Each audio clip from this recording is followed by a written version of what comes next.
Hi all, എല്ലാവർക്കും നമസ്കാരം. ഞാൻ നിങ്ങളുടെ സ്വന്തം അജൽ മാഷാണ്. ഇന്ന് നമ്മൾ ഡിസ്കസ് ചെയ്യാനായിട്ട് പോകുന്നത് കെമിക്കൽ എഞ്ചിനീയറിംഗ് എന്ന് പറയുന്നൊരു കോഴ്സിനെ കുറിച്ചിട്ടാണ്.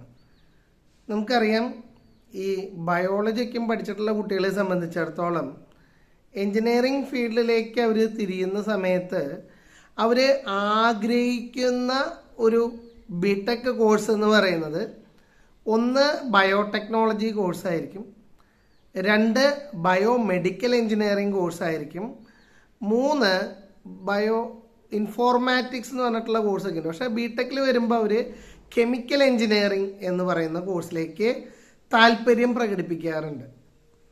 എന്താണ് കെമിക്കൽ എഞ്ചിനീയറിംഗ്? നമുക്കറിയാം, ഇന്ന് ബാറ്ററി ടെക്നോളജി അത്രത്തോളം ഡെവലപ്പ് ചെയ്തു അല്ലേ? ആ ഒരു ബ്രാഞ്ച് ഡെവലപ്പ് ചെയ്യാനുള്ള മെയിൻ റീസൺ നമുക്ക് ഈ പറയുന്ന പോലെ എല്ലാ വസ്തുക്കളും എന്താണ്, പോർട്ടബിലിറ്റി വേണം അല്ലേ? മൊബൈൽ ഫോണിൻ്റെ ഉള്ളിൽ ബാറ്ററി ഉണ്ട്. അതുപോലെ എല്ലാ കാര്യങ്ങളും നമുക്ക് ഓൺ എ മൂവ് നമുക്ക് എന്തുണ്ടാവണം, നമുക്ക് പോർട്ടബിലിറ്റി എന്ന് പറയുന്നതിന് വളരെ പ്രാധാന്യം വന്നു. അപ്പോൾ ആ സമയത്താണ് കെമിക്കൽ എഞ്ചിനീയേഴ്സ് എന്ത് ചെയ്തത്, ലിത്യം അയൺ ബാറ്ററി ആയിട്ട് വന്നത്. അങ്ങനെ ലിത്യം അയൺ ബാറ്ററി ഉള്ള കാരണം കൊണ്ട് മൊബൈൽ ഫോൺ നമുക്ക് മൂവ് ചെയ്യാൻ പറ്റി. അതുപോലെ പല വസ്തുക്കളും നമുക്ക് എന്തുണ്ടായി, ലോ പവർ ഡിവൈസസ് ആയിട്ട് മാറി, ലാപ്ടോപ്പ് ഉണ്ടായി അല്ലേ? അപ്പം അങ്ങനെ കെമിക്കൽ എഞ്ചിനീയറിങ്ങിന് നല്ല സ്കോപ്പ് ഇന്നുണ്ട്. ഇലക്ട്രിക് വെഹിക്കിൾസ് എന്ന് പറയുന്നത് വളരെയധികം വന്നു അല്ലേ? അപ്പം അങ്ങനെ ഇലക്ട്രോണിക് യുഗമായി കഴിഞ്ഞപ്പോൾ എന്തുണ്ടായി, ഈ പറയുന്ന പോലെ ബാറ്ററി എന്ന് പറയുന്നതിന് ഭയങ്കര ഇമ്പോർട്ടൻസ് ആയി. റിസർച്ച് ആൻഡ് ഡെവലപ്മെൻറ്റൊക്കെയും ബാറ്ററി ഭാഗത്ത് ഭയങ്കര അധികം വന്നു.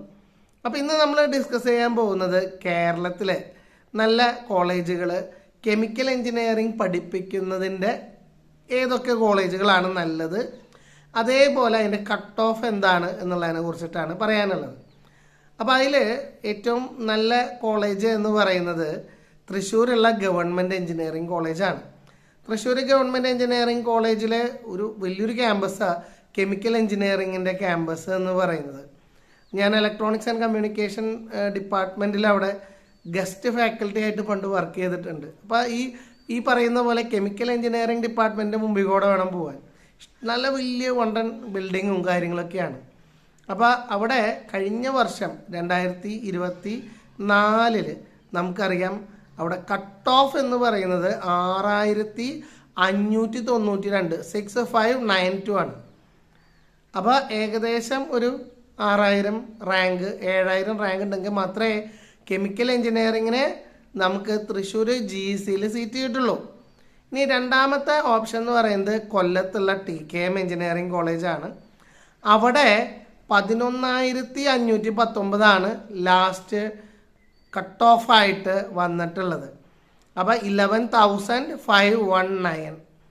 പിന്നെ നമുക്ക് മൂന്നാമത്തെ ഒരു കോളേജ് എന്ന് പറയുന്നത് നമുക്ക് കോഴിക്കോട് ഗവൺമെൻറ് എഞ്ചിനീയറിംഗ് കോളേജാണ്. അവിടെ 12,015 12015. അപ്പോൾ ഇത്തരത്തിലുള്ള 3 റാങ്കുകളാണ് ശരിക്കും പറഞ്ഞു കഴിഞ്ഞാൽ കട്ട് ഓഫ് ആയിട്ട് നമുക്ക് കഴിഞ്ഞ വർഷങ്ങളിൽ ഉണ്ടായിട്ടുള്ളത്. തീർച്ചയായിട്ടും നമ്മളുടെ ഈ portability, light weight, low power VLSI എന്നൊക്കെ പറയുന്ന ബ്രാഞ്ചുകൾ ഉള്ളിടത്തോളം കാലം നമുക്ക് എന്തുണ്ടായിരിക്കും, ഈ പറയുന്ന കെമിക്കൽ എഞ്ചിനീയറിംഗ് ഇലക്ട്രോണിക് യുഗമായി അല്ലേ? അപ്പോൾ കെമിക്കൽ എഞ്ചിനീയറിങ്ങിന് അത്രയധികം പ്രാധാന്യമുണ്ട്. നല്ലൊരു കോഴ്സാണ്, റെയർ ആയിട്ടുള്ളൊരു കോഴ്സായിട്ട് വേണമെങ്കിൽ പറയാം. വേഗം ജോലി സാധ്യതകളൊക്കെ ഉള്ളതാണ്. നമ്മൾ നോർത്തിലേക്കും പോയി കഴിഞ്ഞാൽ ബാറ്ററി റിലേറ്റഡ് ആയിട്ടുള്ള വലിയ വലിയ റിസർച്ച് സെൻറ്റേഴ്സ് R&Ds ഇന്ന് നിലവിലുണ്ട്. അപ്പോൾ തീർച്ചയായിട്ടും കെമിക്കൽ എഞ്ചിനീയറിംഗ് എന്ന് പറയുന്നത് one of the best engineering കോഴ്സായിട്ട് നമുക്ക് പറയാനായിട്ട് പറ്റും. ഒസാമ ബിൻ ലാദൻ നമുക്കറിയാം അല്ലേ? അദ്ദേഹം അമേരിക്കയിൽ പോയിട്ട് കെമിക്കൽ എഞ്ചിനീയറിംഗിൽ എന്തുണ്ടായി, ഗോൾഡ് മെഡലിസ്റ്റ് നേടിയ ഒരാളാണ് അല്ലേ? അപ്പോൾ അതേപോലെ കെമിക്കൽ എഞ്ചിനീയറിംഗ് എന്ന് പറയുന്നത് വളരെ ഇമ്പോർട്ടൻ്റ് ആയിട്ടുള്ള ഒരു ബ്രാഞ്ചാണ്. ശരിക്കും പറഞ്ഞു കഴിഞ്ഞാൽ നമ്മുടെ ബാലിസ്റ്റിക്സ്, യുദ്ധം, അങ്ങനെയൊക്കെയുള്ള കണ്ടീഷൻ വരുന്ന സമയത്ത് കെമിക്കൽ എഞ്ചിനീയേഴ്സിൻ്റെ സഹായവും സേവനവും വളരെ കൂടുതലാണ്. എല്ലാം മേക്ക് ഇൻ ഇന്ത്യ എന്ന് പറഞ്ഞ രീതിയിലാവുമ്പോൾ അല്ലേ? അപ്പോൾ തീർച്ചയായിട്ടും അങ്ങനെ ഒരു കോഴ്സ് നിങ്ങൾക്ക് തിരഞ്ഞെടുക്കാനുള്ള എല്ലാ ഒരു എന്താ പറയുക അഭിനന്ദനങ്ങളും നിങ്ങൾക്ക് നേർന്നുകൊണ്ട് എല്ലാവർക്കും all the very best. Have A great future. Thank you.